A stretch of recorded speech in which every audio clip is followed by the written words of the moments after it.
সিরাজ যখন সুপারম্যান, উড়ে দুরন্ত ক্যাচ নিয়ে নীতিশকে ফেরালেন টিম ইন্ডিয়ার মিয়া। ভারতীয় বোলাররা শুধু বল হাতে তাদের পারফরম্যান্স দিয়ে ম্যাচে আধিপত্য বিস্তার করছে না, এর পাশাপাশি ভারতীয় দল দুর্দান্ত ফিল্ডিংও করছে। এদিনের ম্যাচে সিরাজকে সুপারম্যান হতে দেখা গিয়েছে।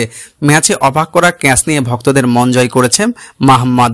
2024 সালে টি-20 বিশ্বকাপে ভারত ও পাকিস্তান যুক্তরাষ্ট্রের মধ্যে খেলাটি চলছে। এই ম্যাচে প্রথম থেকে আমেরিকার দলের ব্যাটসম্যানের উপর আধিপত্য বিস্তার করছিল ভারতীয় দলের বোলাররা। টিম ইন্ডিয়ার পেস বোলাররা জাসপ্রীত বুমরাহ ও দুর্দান্ত পারফরম্যান্সের অব্যাহত রাখছে না। আশদীপ সিং ইনিংসের প্রথম বলেই মার্কিন ওপেনার শায়ান জাহাঙ্গীরকে আউট করেন। ইউএসএকে ব্যাকফুটে ঠেলে দিয়েছিল। প্রথম ওভারের শেষ বলে আশদীপ সিং আমেরিকার কিংবদন্তি ব্যাটসম্যানকে আন্দ্রেস গ্রাউসকে উইকেট নিয়ে ইউপিএল এর ব্যাটিংয়ের পিছনে ফেলে দেন।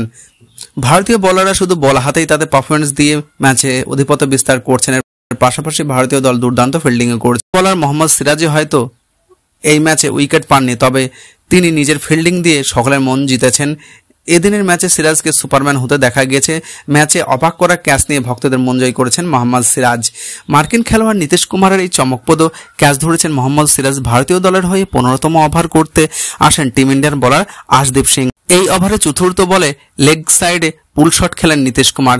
133.2 কিমি ঘন্টা গতিসম্পন্ন এই বলটি ব্যাটে আঘাত করার পর অনেক উপরে উঠে যায়, যা মোহাম্মদ সিরাজের হাতে চলে যায়। সেই সময় ডিক স্কোয়ার লেগে দাঁড়িয়ে সিরাজ বলটি লক্ষ্য করে অনেকটা পিছনে গিয়ে ভালো লাভ দিয়ে ক্যাচটি ধরেন তিনি। আগে পিছনের দিকে ঝাঁপ দিয়ে দুর্দান্ত এই ক্যাচ নেন মোহাম্মদ সিরাজ। ছিলেন নীতিশ কুমার। নীতিশ তার ইনিংসে 2টি 4 এবং 1টি ছক্কা মেরেছিলেন। সিরাজের এই দুর্দান্ত ক্যাচের ভিডিওটি কয়েক মিনিটের মধ্যেই ভাইরাল হয়ে যায় সোশ্যাল মিডিয়ায়। মোহাম্মদ সিরাজের এই অসাধারণ ক্যাচের প্রশংসা করছেন ভারতীয় দলের ভক্তরা।